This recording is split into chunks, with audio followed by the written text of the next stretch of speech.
Prof, thank you very much for joining us. We've seen some very interesting behavior. One of the things is panic buying. Obviously, for practical reasons, people are stocking up on hand sanitizer. But in Australia, for example, people are stocking up on tin food and toilet paper. What motivates that kind of panic buying? Well, I think that we have a very new way of getting our information, and increasingly in the last few years, views have tended to trump fact, without putting any emphasis on Trump. But we have had the lowest ebb of reliance on scientific fact and evidence ever. So if you just compare SARS with this outbreak, over 1 billion mentions in the media, especially electronic media, versus the SARS epidemic had 56 million. So it tells you the exponential amount of information and hits. And then this is something where we're relying on our devices. We get pinged on it, we get notifications, and so there's enough research to show that we've become addicted to our devices. We have become attuned to certain kinds of information. There's also information overload, and the result is, in this particular instance, all reason flies by the wayside. The most intelligent people are doing the most bizarre things because of this panic, this overwhelming sense of it's going to happen.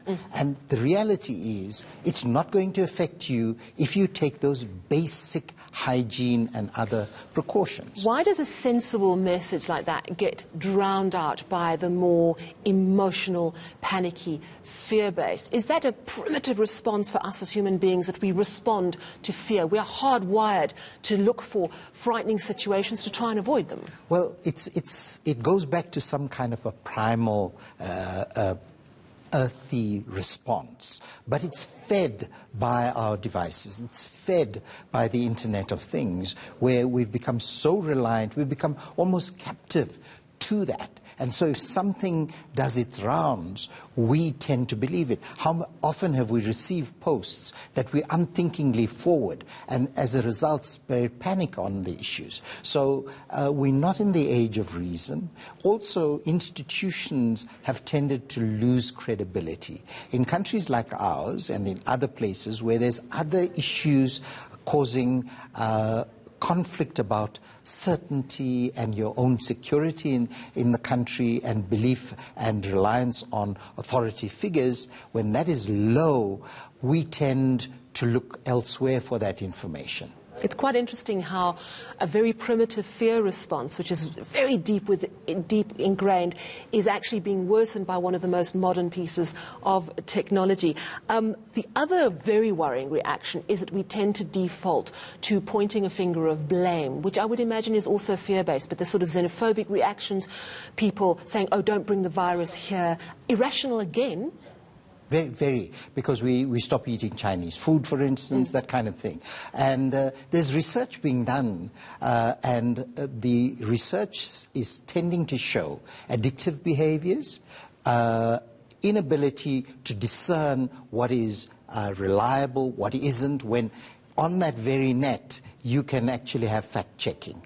So there's research done by Firth and others, a collaborative study in Harvard, Sydney, Oxford, Manchester, and so on, to show that the online brain, there can be impacts. Neuroimaging and MRI techniques have been used to show that the way we rely on these machines is changing our cognition. It changes our attentional processes, it changes our memory, and we get divided in terms of what we're doing. We think we're multitasking, but I'll be sitting here and busy doing this, and it's that information is a swipe or a tap away, and we get distracted very easily. So in that state, anxiety, panic, insecurity rise, and in this instance, there's almost this flight complex, you know. The fear leads to this flight. The end of it can become also isolation,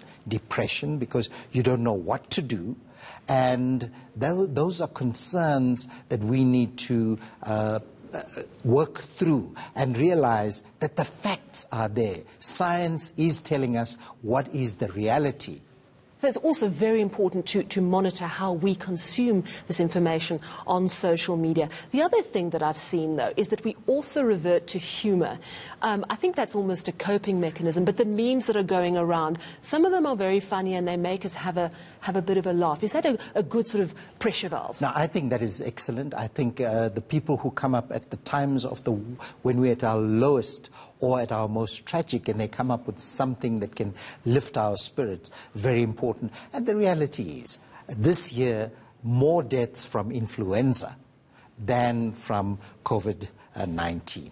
That's a fact. If you maintain basic hygiene, which in this country we need to do. Remember, we've just come out a short while ago from listeriosis. And so we need to monitor that. And all the hand sanitizers in the world are not going to prevent the disease from happening if you don't do some basic things. Absolutely. So let's stay sensible, even though our emotional impulses are grabbing us by the scruff of our neck. Absolutely. Thank you very much for coming into the studio. That is Professor Sath Cooper, a clinical psychologist.